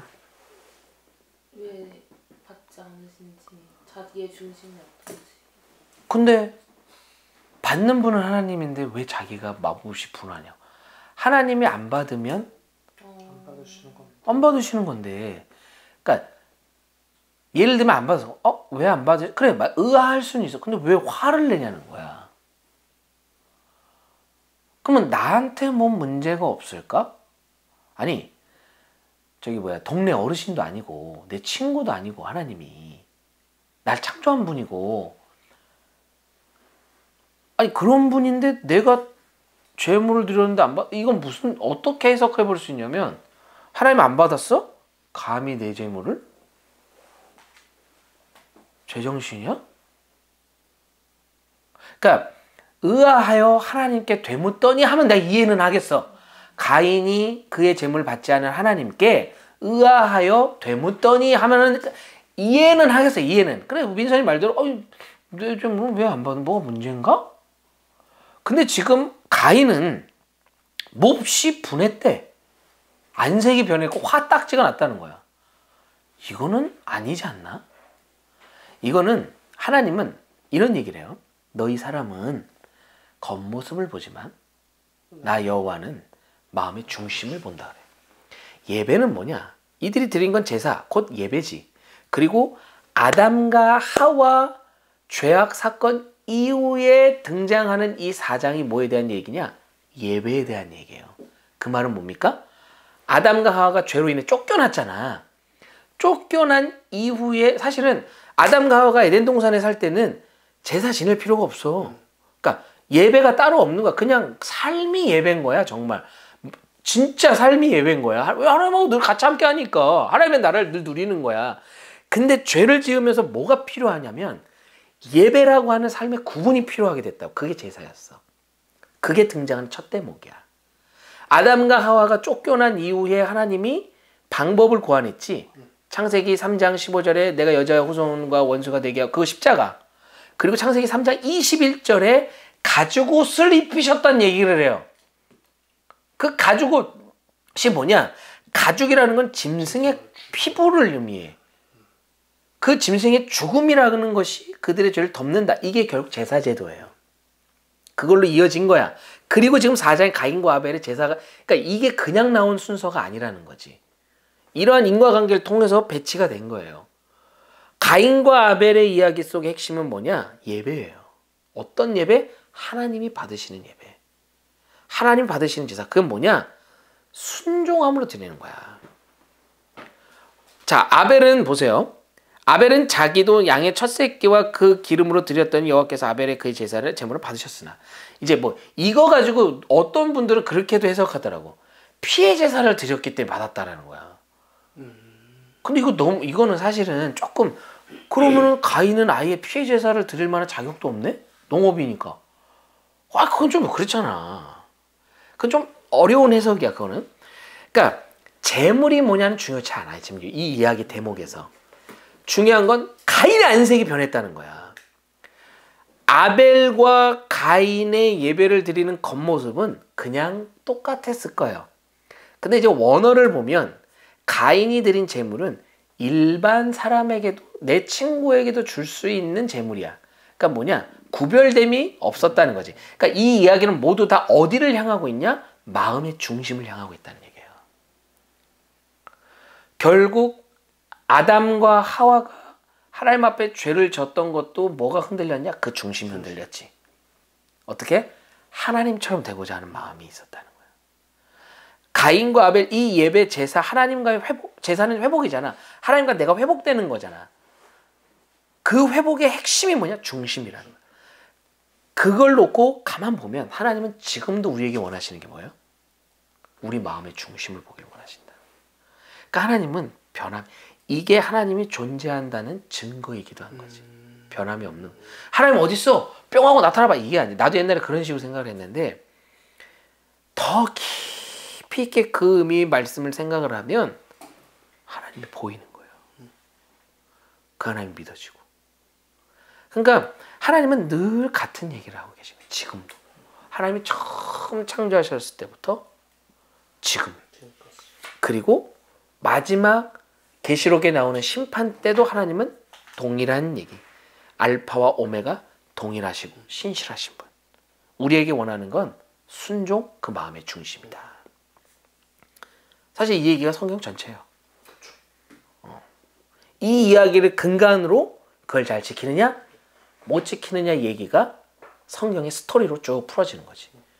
그리고 신약시대 때까지 이어지고, 그리고 오늘날 우리들의 성경의 또 한 페이지를 살아가는 우리들의 인생 속에도 이게 이제 적용이 되는 거죠. 네. 그렇게 최초의 살인사건이 일어났다라는 거. 그 다음에 이제 아담의 족보가 나와요. 46페이지에. 46페이지 나오죠.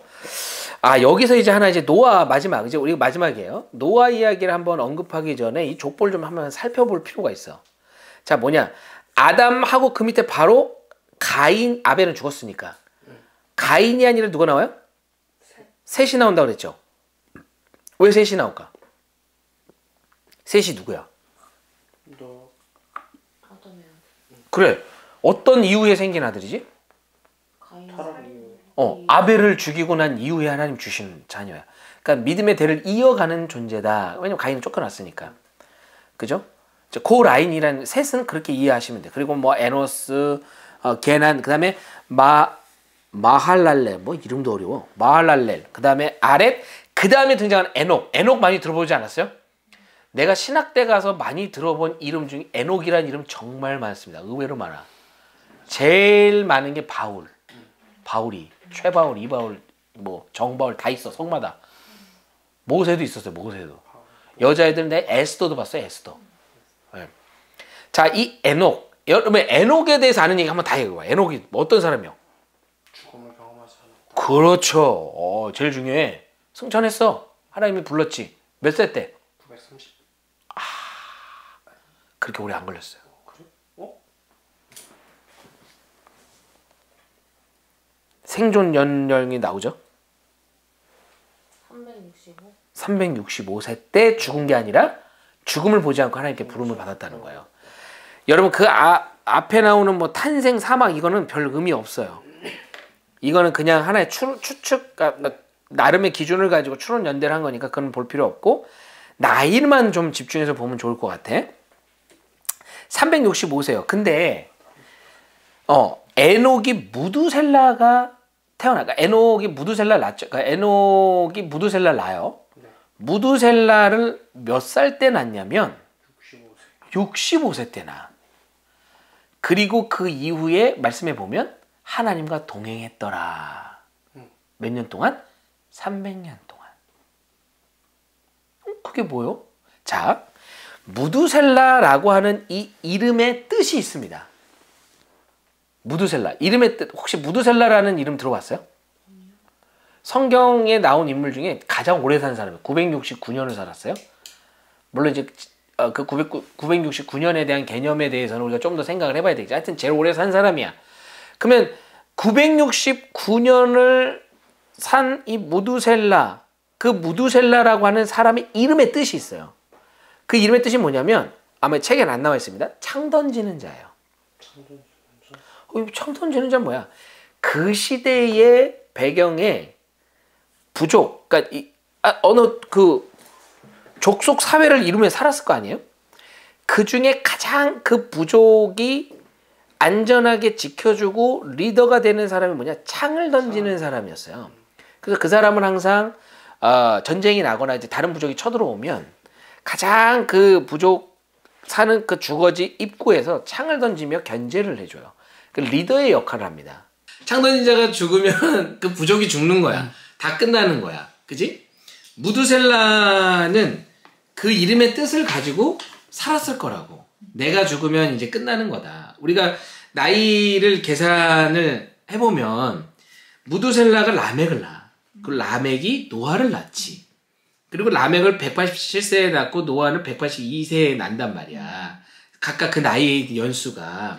그럼 생각을 해보면 180과 182를 더하면 369라고. 그 369세 때 노아가 쭉 살아가다가 노아가 600세 때 홍수가 나요. 그러면 369세였던 무두셀라가 600세를 더 살면 969세라고. 그때 이제 심판이 임했다라는 거예요. 그러니까 이제 당연히 이 사상과 이 메시지를 무드셀라와 그의 자손들이 계속적으로 알아왔겠지. 노아도 그 메시지를 들어왔을 것이고, 그러니까 지금 노아가 동행했다, 하나님과 동행했다라고 하면 사실 왜 그가 동행을 했는지, 뭐 예를 들면 그가 날마다 하나님 말씀을 듣고 경청하는 훈련을 했다든지, 뭐 큐티를 했다든지, 뭐 경건의 생활을 가졌다. 그래서 그의 믿음이 뭐 예를 들면 이런 게 있는 게 아니란 말이에요. 그냥 노아라는 사람이 당대에 있었는데 그 노아가 하나님 말씀을 경청하는 자였다. 그리고 하나님과 동행하는 자였다는 얘기만 나와. 도대체 왜 노아가 동행을 하냐 갑자기 라고 생각이 들 수 있지만, 우리가 족보를 보면 에녹, 무드셀라부터 쭉 이어져 오는 마지막 심판에 대한 경고, 그 심판에 대한 준비, 그러니까 즉 믿음으로 살아라 라고 하는 그 메시지를 들었다는 거지. 그래서 그 메시지를 듣고 노아는 항상 마음속에 경각심과 그때를 향한 준비가 있어야겠구나 라는 생각을 가지고 살았다는 거예요. 그래서 하나님과 동행했다. 그래야 이 앞뒤가 맞다라는 거야. 그리고 노아뿐만 아니라 사실은 우리들도 마찬가지인 거죠.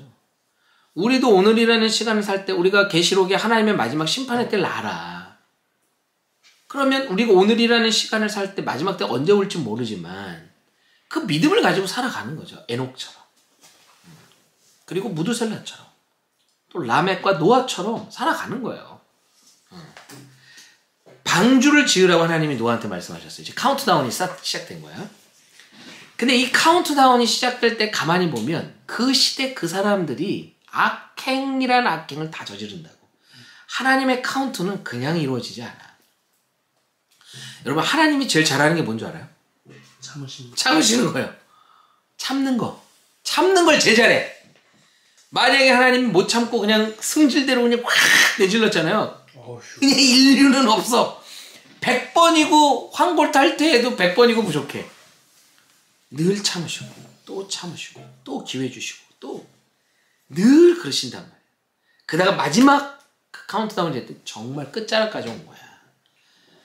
그 끝자락까지 왔다는 증거가 뭡니까? 노아가 방주를 만들어. 몇 년 동안 만들었다고? 120년 동안 만들어. 그 120년 동안 만들면서 사람들이 오죽 많이 받겠냐고. 노아 뭐해? 아, 나 지금 방주 짓고 있어. 그러면 설명도 했을 거 아니야.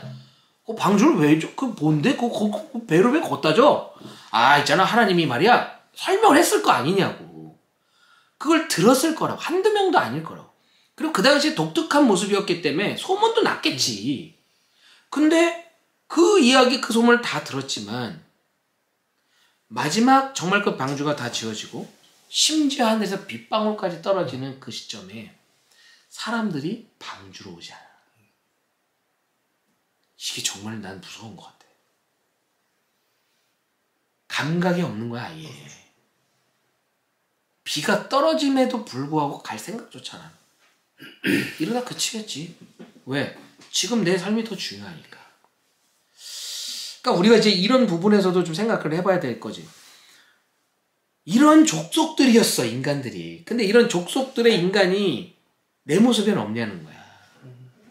나도 하나님이 주시는 기회와 하나님이 그렇게 나한테 외친다.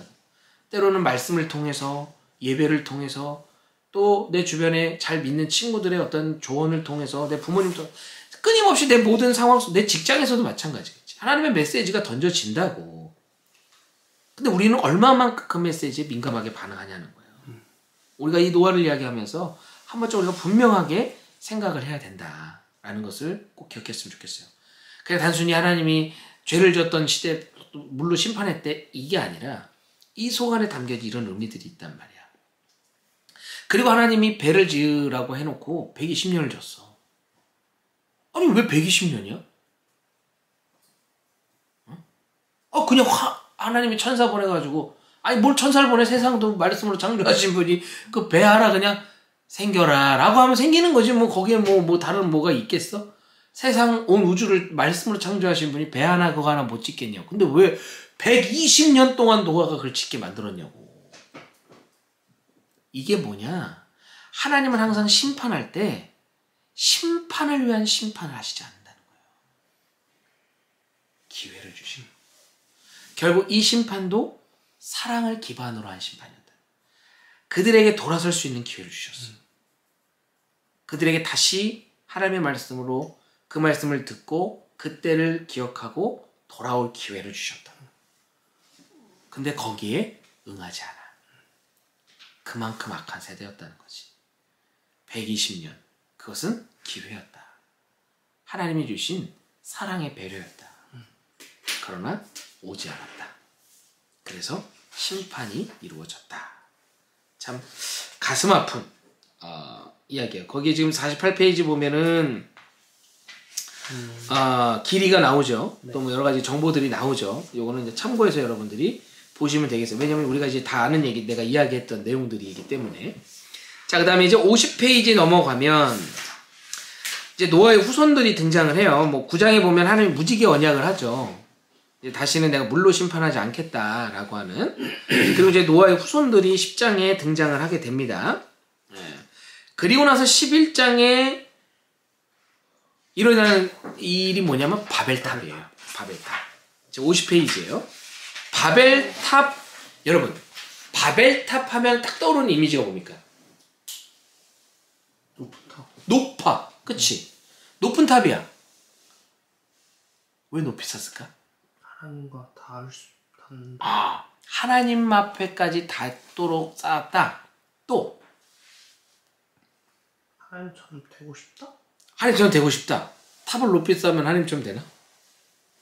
뭔가 위에서 바라봤을 때 그런 우월함 이런 거. 자, 이걸 조금 더 우리가 깊이 있게 좀 들여다보는 거예요. 돋보기를 가지고. 뭐냐, 앞서 일어났던 모든 사건들을 가지고 그걸 근거로 한번 생각을 해보자는 거야. 바벨탑을 쌓았어. 물론 이제 높이 쌓았어. 그 높이 쌓은 게 하나님이 있는 곳에 닿고자 했다. 결국 이제 교만이죠. 그럼 이 교만이라고 하는 것이 어떤 의미에서 또 이런 얘기가 나왔을까? 그들은 홍수 사건을 기억하고 있는 거죠. 앞선 세대 노아의 시대 때 큰 홍수가 있었다는 것을 그들은 겪은 거야.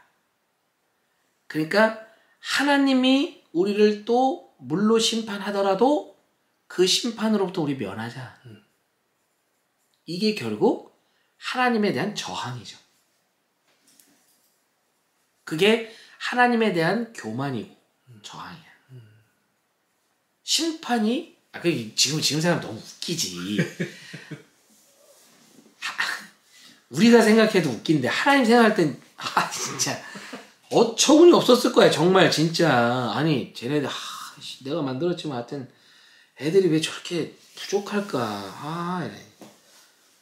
그걸 쌓는다고 하나님이. 그럼 만약에 그리고 사실 그 당시 뭐 무슨 제2롯데월드만큼 쌓겠어? 얼마나 뭐 여러 가지 내셔널 지오그래픽에 나와. 뭐 베벨탑을 어떻게 높이 그 당시에는 엄청나게 높이 쌓지. 근데 그 당시의 기준에서지. 그 당시에는 그만한 건축물은 없었으니까. 대단한 뭐 건축물이었겠으나 오늘날 우리가 본다면 달에다가 저 우주선 보내는 우리가 보는데 하나님이 봤을 때는 오죽했겠냐고. 이게 그러니까 이게 말이 안 되는 거예요, 사실은. 만약에 그래? 쌌어? 알았어. 내가 제2롯데월드보다 훨씬 큰 파도, 그 바다를 더 잠겨버리게 하면 되죠. 하나님 헛딱지 나면 그래 해버리면 되죠. 아니, 뭐, 그럴 필요 뭐 있어. 지구 부시면 되잖아요, 그냥. 어? 태양으로부터 그 중력권 아래 더 깊이 들어가서 태양에 흡수되게 만들면 되지. 우리가 좀 과학적으로 다 증명되는 이론인데. 웃긴 거야. 그러니까 하나님 봤을 땐 정말 웃기고 답답한 거야. 근데 있잖아, 이 바벨탑의 모습이 우리들의 모습일 수 있다는 거지. 우리가 하나님의 전지전능함과 이런 걸 우리가 간과하고 내 생각이 앞서면서 자꾸 하나님 앞에 그래. 하나님, 딴소리 하지 말고 내가 지금 이거 결제 올렸잖아. 사인만 해. 뭐 이렇게 자꾸 나한테 토를 달고 이래라 저래라 그래. 그냥 빨리 사인만 하셔. 내가 알아서 할 테니까.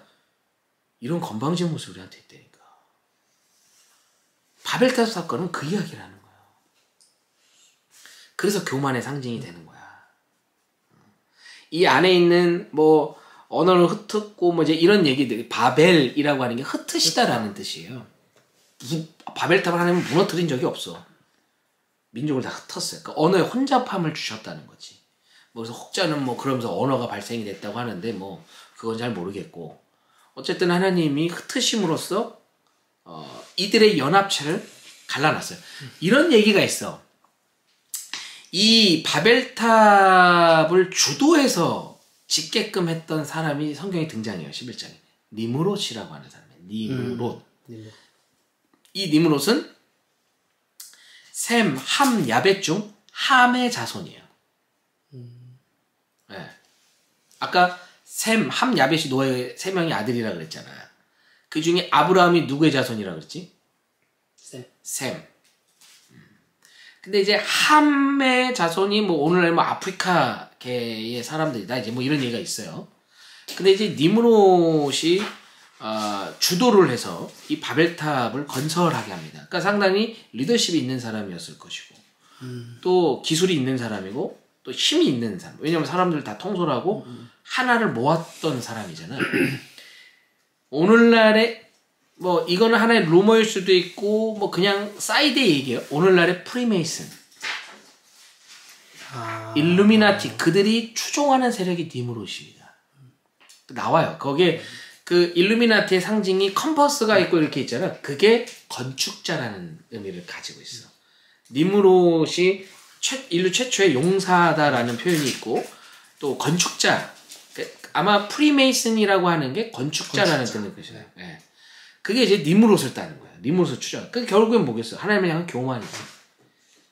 뭐 프리메이슨이 뭐 사탄의 공동체냐 뭐냐 뭐 이거에 대해서는 내 개인적인 의견이 있지만 여기는 공식적으로는 어떤 얘기는 하진 않겠어요. 그런 얘기 그렇게 집중할 필요 없을 것 같아. 결론은 우리가 그런 거 생각할 바에 복음 말씀을 하나 더 아는 것이 훨씬 더 중요하다. 그러든 저러든 어쨌든 하나님이 승리하는 거야. 그렇잖아. 그지? 그런 어떤 루머나 어떤 설에 너무 우리가 그런 성도님들이 있다니까. 청년들도 있고. 맞아요. 프리메이슨, 일루미나티 막 너무 깊이 빠져가지고 사타니즘적으로 막 이런 뭐 세계 정부 꿈꾸면서 니므롯이 바벨탑을 쌓을 때 모았던 것처럼 하나의 힘을 모아서 하나님께 대적하자. 이제 뭐 이런 게 있어. 뭐 그런 게 뭐 증거들도 뭐 곳곳에 있다고는 하는데 그러든 저러든 우리는 더 그럴수록에 진짜에 집중하면 되는 거예요. 가짜가 뭐냐라는 얘기를 할 거 없이. 어쨌든 그게 바벨탑이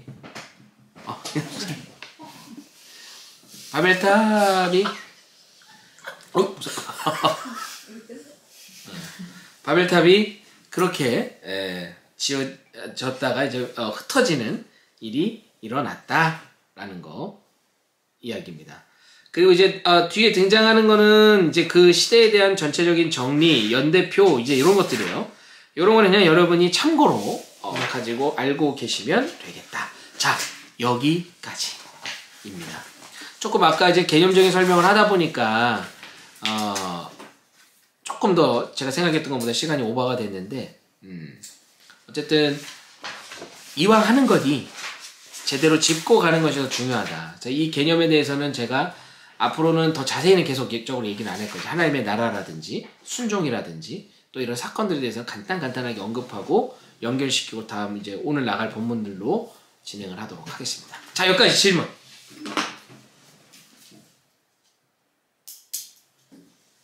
없을까요? 네. 좋습니다. 우리 이제 세 번째 시간이죠. 본격적으로 시대별 정리 들어가는 것은 이제 오늘이 처음인데 여러 가지로 또 어색한 부분도 있을 거고 낯설은 어떤 단어들도 있을 거예요. 근데 이제 분명하게 얘기하지만 또 이 책을 쓴 저자도 그렇게 얘기해요. 뭐 여기가 뭐 성부 시대고 얘가 인간 시대고 그다음에 성자 시대고 성령 시대고 뭐 이렇게 구분이 돼 있단 말이야. 이렇게 구분했다고 해서 예를 들면 성부 시대 때는 하나님만 사역하고 성자 시대 때 예수님만 사역하고 성령 시대 때는 성령님만 사역하고 이게 아니라는 거야. 단지 우리가 좀 구조적으로 정리하게 용이하기 쉽게 이런 용어들을 통해서 구조화시킨 거지 하나님은 언제나 삼위일체 하나님은 동일하게 사역하셨다라는 것을 우리가 꼭 잊지 않았으면 좋겠습니다. 좋습니다. 자, 우리 다음 시간에는 이제 예습이 이제 들어가겠죠. 다음 시간에는 선민시대 두 번째 챕터 2 들어가도록 하겠습니다. 예습해 오시고 성경 읽기 이제 좀 체크하는 시간을 가질 텐데, 자 우리 어떻게 한 주 동안 몸부림 쳤습니까? 저는 다 못 읽었어요. 아, 얼마나 읽었어요? 출애굽기까지 읽고. 출애굽기까지. 다음을... 자 우리 반장은 출석 체크해 주시고. 성경 읽기표 각자 거기에 체크해 주시기 바랍니다. 어떻게 문자는 좀 서로가 좀 보냈습니까? 그래요. 좋아요. 지금 영현이하고 누가 한 팀이지? 상원이가 한 팀이고 하은이하고 민선이가 한 팀이고 서로 매일 문자 보내면서 체크해 주세요. 이게 어색하고 힘들 수 있어요. 근데 이제 훈련이기 때문에 시도를 꼭 해줬으면 좋겠습니다. 뭐 톡 까놓고 얘기해서 이거 안 한다고 해서 누가 뭘 할 것도 없고 또 거짓말로 해도 누가 뭘 할 거 없어. 근데 하나님 앞에서 우리가 정직하게 나를 위해서 내가 하나님 앞에 성경 공부함에 있어 좀 좋은 도구가 되도록 하는 어떤 차원에서 우리가 임해줬으면 좋겠다. 그래서 잘 끝까지 주어진 과제들을 수행하고 완수했으면 좋겠습니다. 자 우리 다른 광고래. 이게 내가 집에서도 이 용어가 우리 애들한테 여러분 잠깐 모이세요. 우리 아내한테도 성도님, 난 진짜 내가 성도 여러분 내가 이렇게 얘기할 때도 있어. 그럼 우리 아내가 여보 내가 무슨 성도 여러분이야, 난 아내지. 내가 언제 그렇게 얘기했어? 당신 그렇게 얘기했다고 막. 그리고 이제 말하는 게 점점 설교 톤으로 될 때가 있어. 자 보세요 여보. 진짜 재밌을 것 같아요. 근데 이제 3자는 재밌는데 당사자는 속 터지지. 또 시작이네. 이렇게 돼버리더라고. 참 나도 답답해 나도. 근데 이게 뭐 직업병이라고 해야 될까 이걸 참. 아무튼 좋아요. 우리 열심히 달려갔으면 좋겠고. 오케이. 다른 질문 없으면 우리 기도하고 마치도록 하겠습니다. 우리 기도하겠습니다. 기도하겠습니다. 네. 사랑하신 하나님 감사합니다. 또 평일 하루를 열심히 살아내고 이렇게 또 밤에 모여서 하나님을 알아갈 수 있게끔 또 성경에 대해서 알아갈 수 있는 시간을 가질 수 있게 해주시면 감사드립니다. 하나님 저희들 단순히 이것을 지식으로만 쌓지 않기를 원합니다. 하나님 알아가고 이 알아감을 통하여서 하나님을 더욱 깊이 알고 그래서 더욱더 하나님을 사랑할 수 있는 저희들 될 수 있게 주님 인도하여 주시옵소서. 아멘. 저희들이 투자하는 이 시간들이 헛되지 않은 줄 믿습니다. 하나님 이 시간들을 통하여서 저희를 자라게 하시고 저희가 더욱더 하나님과 깊어지고 가까워질 수 있는 그런 존재들이 될 수 있도록 주님 이끌어 주시옵소서. 아멘. 감사드립니다. 거룩하신 예수님의 이름으로 기도드렸습니다. 아멘. 좋습니다. 우리 구호 외치고 마치겠습니다. 이니 뚜 신이 고. 자 다시 한번 시작. 이니 뚜 신이 고. 마치겠습니다.